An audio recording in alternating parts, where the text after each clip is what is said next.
Hi, my name is Laura J. Swan. I'm a women's transformational coach and a leadership mentor. And today I'm going to follow up from my video last week where I talked about the power of taking imperfect action. If you didn't get a chance to watch that, I highly recommend that you do. In this video, I'm going to talk about how we can allow fear to be our greatest teacher. So what I found in my coaching and mentoring with women who are growing and expanding and taking risks and being vulnerable and stretching into areas that perhaps are uncomfortable and difficult, that sometimes fear comes up, right? I notice that this comes up a lot with the beautiful, amazing women that I get to work with and in myself. As we are expanding into something new or different, oftentimes we will feel fear. We'll feel sometimes paralyzing fear, right? That will hold us back feel like it's holding us back from taking action. That's what I talked about last week, this power of taking imperfect action, that no matter what the fear is, that taking an action will help us to move forward. But there's a missing piece here. What about that fear actually not just getting rid of it, not just pushing it down and making it go away, but allowing it to be a teacher? Right? I know a lot of self-help and mindset training will say, like, you just gotta cut out the fear and fill in a good affirmation to replace it. And that can work. That technique can work at times. There's a time and a place for it. I actually also kind of trust that fear.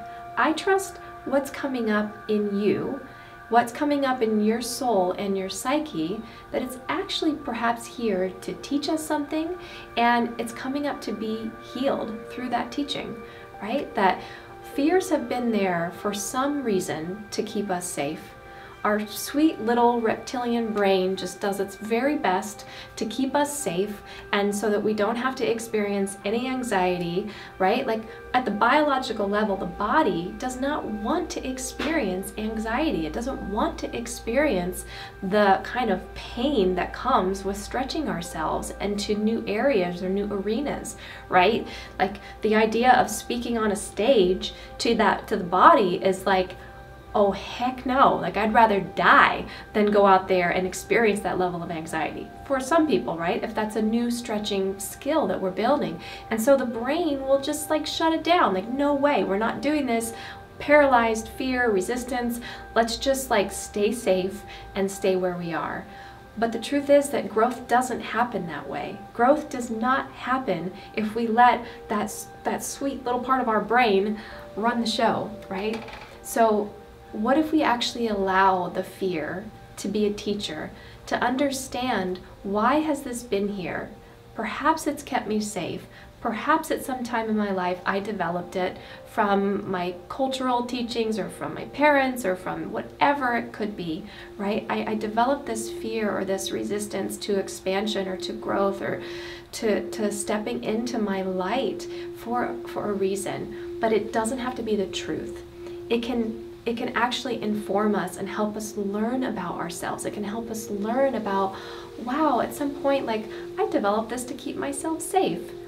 So I'm going to invite you through a very quick process right now to help you touch in on this, because I want you to be able to move through your fears. I want you to be able to expand into your light and to expand into who you are meant to be, who your soul is here to be and to express in this life, and there is no doubt about that.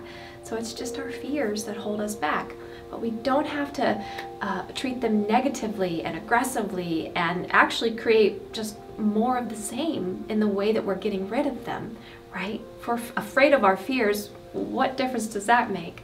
But if we learn from them and allow them to teach us and inform us, we authentically transmute them into healing and into expansion and growth.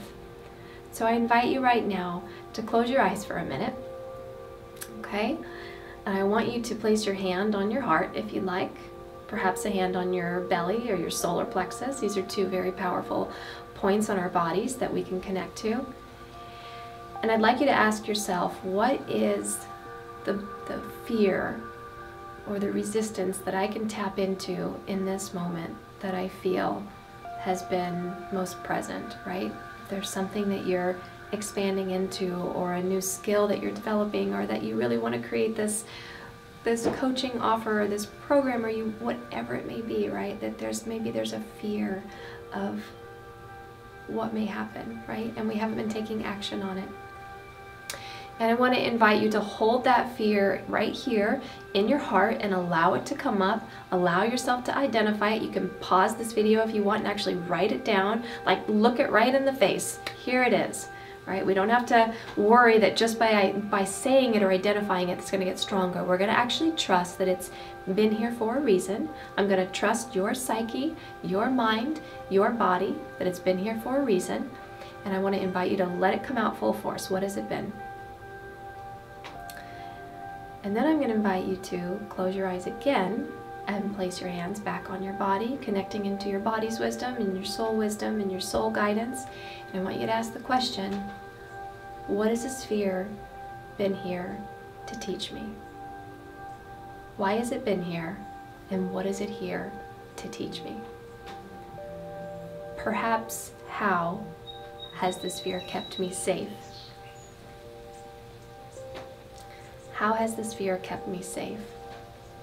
What is it here to teach me? Hold those questions in your heart. Take a few deep breaths. I invite you to pause this video and actually hold this and meditate on it or journal on it and see what new awareness may come up. Okay? What new awareness may come up? And then the third part of this is, what is the truth of who I am and why I'm here? What is the truth of who I am and why I'm here? And you can do the same thing. Hands on your heart, close your eyes, ask the question. You may pause and journal or sit in meditation. What is the truth of who I am and why I'm here? And see what comes through, right? Just see what information you receive. See what your heart and soul has to say about that. Those are the three parts. Those are the three questions. Identify the fear, allow it to come up, look at it right in the face, welcome it to your table, let it sit down and have breakfast with it, okay?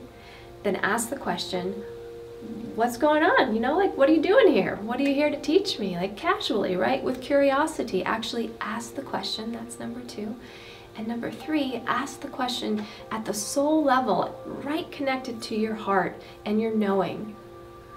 What's the truth of who I am in this situation and why I'm here? What's the truth of what I'm really capable of? Okay? And just practice this.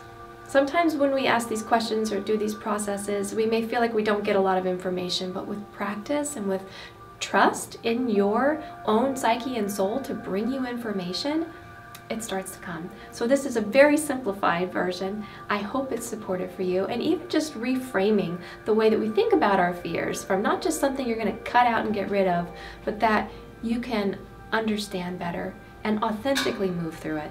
Authentically move through to the other side so that you're free, right? That's what we really want, is true freedom, true expansion, and deep connection to our soul's calling and our self-expression in the world.